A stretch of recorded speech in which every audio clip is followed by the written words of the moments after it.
Oi, galera, e aí, tudo bom? Então, eu vou falar um pouquinho hoje sobre o que a gente viu na aula passada. Lembra que eu fiquei de enviar o vídeo, não consegui? Agora eu consegui. Amém.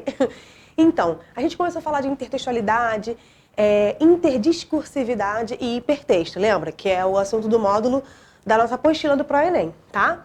Então, a gente conversou bastante, né? Até conferimos umas coisas engraçadas que a gente viu por aí. E aí, eu tô aqui com vocês, ó, com a nossa querida Mona e a Mônica, sendo que a gente está trabalhando uma intertextualidade por quê?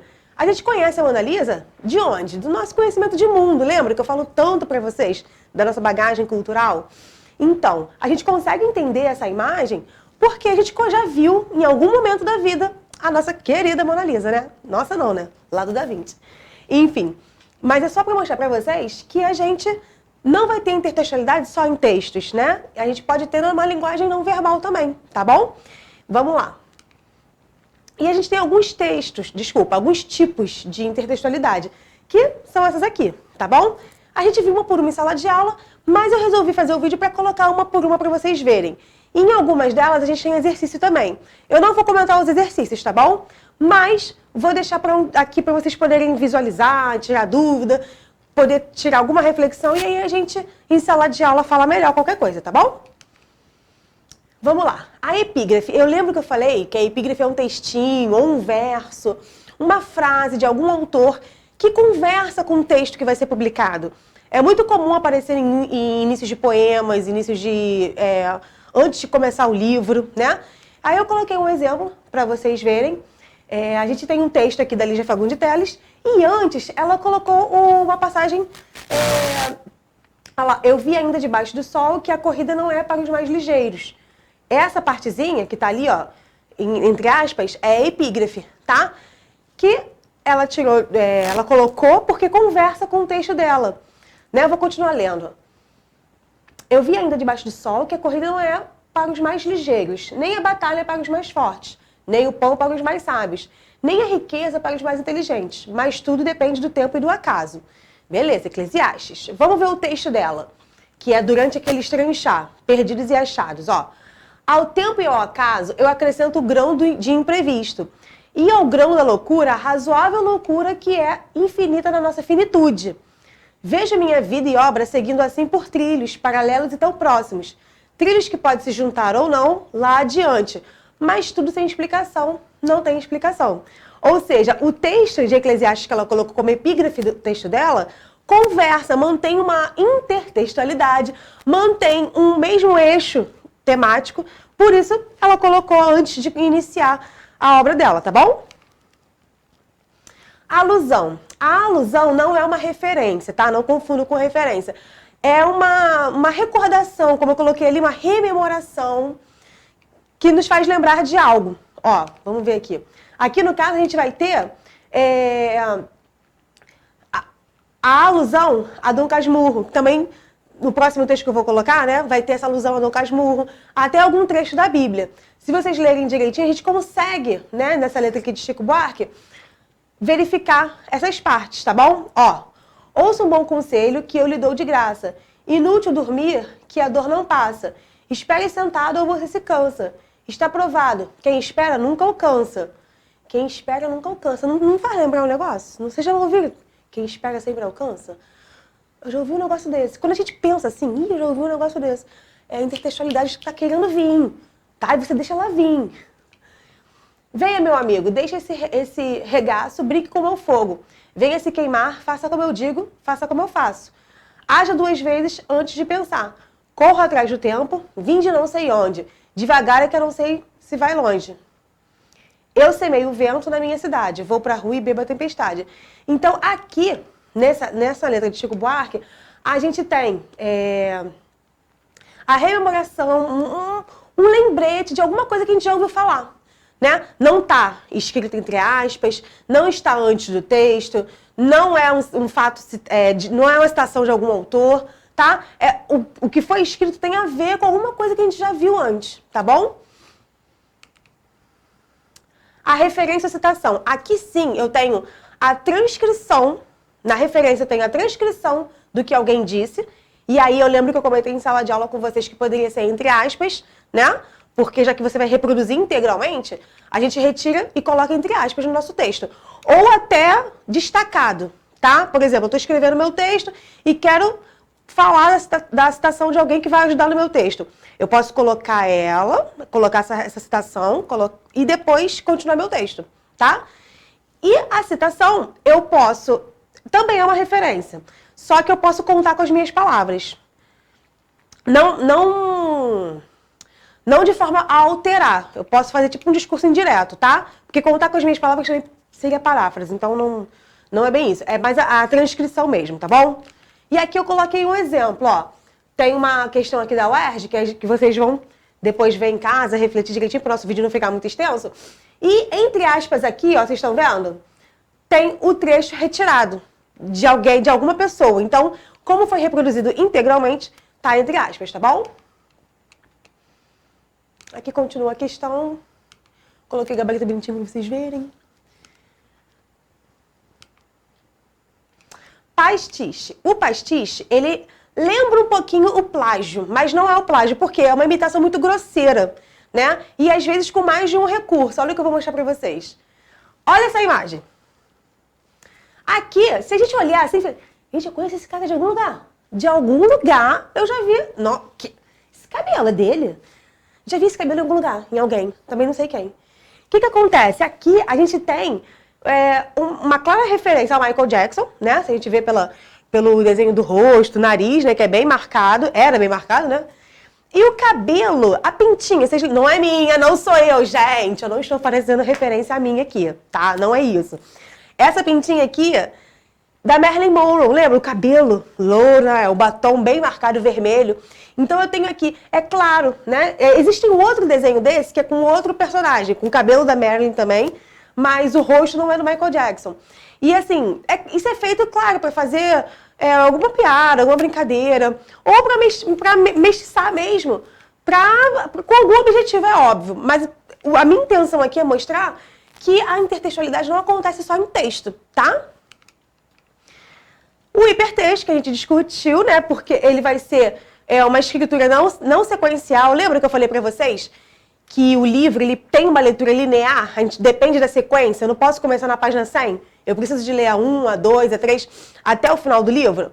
No hipertexto, não. Você pode acessar vários links, né? Eu dei o exemplo da página, sei lá, do G1, com a notícia. E aí, em cima, a gente tem uma propaganda de perda de peso, na outra uma fofoca, aí aqui na outra tem os bastidores de algum programa, do carnaval, enfim, né? Ou seja, eu tenho várias informações no mesmo campo visual, tá? E aqui eu coloquei o exemplo de um buscador, né, de uma página da internet, falando do Chico Buarque. E aí eu tenho links falando sobre a obra dele, a vida, os textos, né, porque ele também escreve, só para vocês visualizarem, tá bom? E aí eu tenho as questões, eu deixei aqui só para a gente poder trabalhar mais, né, para vocês terem outras questões além da apostila, que a gente pode sim, tá, discutir em sala de aula, se vocês tiverem alguma dúvida, mas eu só vou aqui retomar os conceitos que a gente viu sobre a intertextualidade, tá bom? Paráfrase.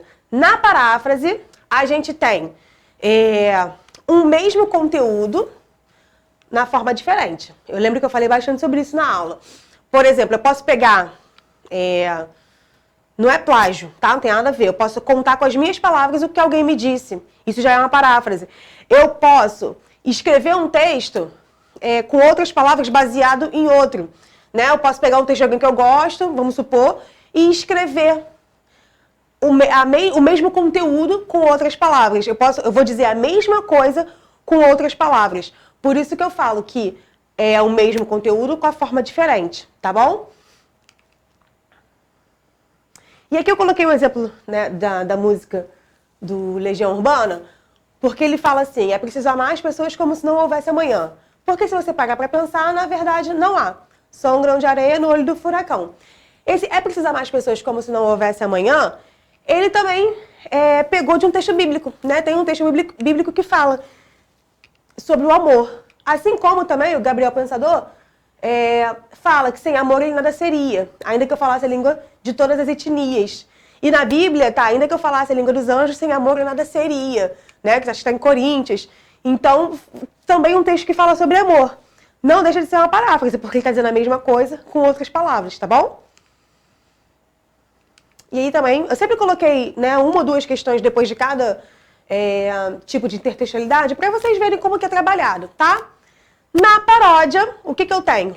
Na paráfrase, eu tenho o mesmo conteúdo em forma diferente, não é isso? Sendo escrito de forma diferente. Aqui, eu vou ter o conteúdo diferente na mesma forma, tá? Geralmente, ela é bem utilizada para o humor, né? Letra de música, tem paródia também em forma de imagem, vou mostrar para vocês. Aqui, em textos, ó, no meio do caminho, que é o texto do Drummond. No meio do caminho tinha uma pedra. Tinha uma pedra no meio do caminho. Tinha uma pedra, no meio do caminho tinha uma pedra. Nunca me esquecerei desse acontecimento na vida de minhas retinas tão fatigadas. Aí ele continua. Agora, olha aqui.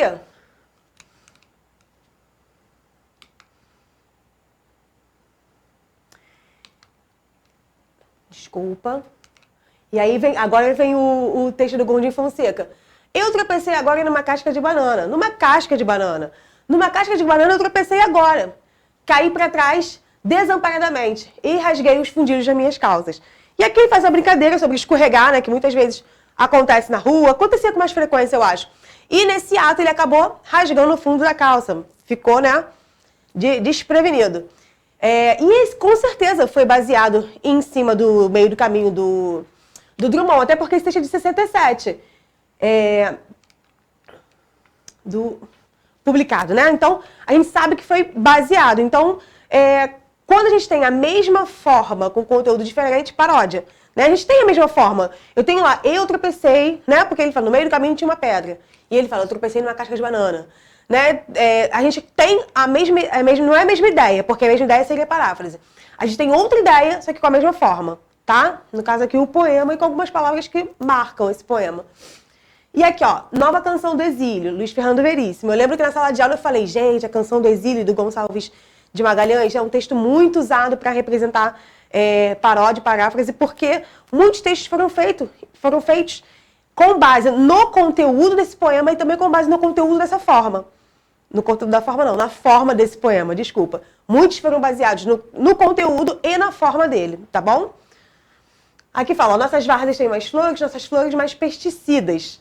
Só se banham nossos rios desinformados e suicidas. Olha isso. Lembra do poema? Nossa terra... Não, ele fala assim, minha terra tem palmeiras onde canta sabiá. As aves que aqui gorjeiam não gorjeiam como lá. E aí ele brinca, né, com a forma do poema, né, com a quantidade de versos, com as rimas. Pra quê? Pra lembrar a Canção do Exílio. E faz esse poema, que tem uma certa crítica, né? Porque ele fala, nossos bosques têm mais vida. E aí, não é nossa vida de mais amores, como tem o nosso hino nacional. Nossos bosques têm mais vida porque nas cidades se morre.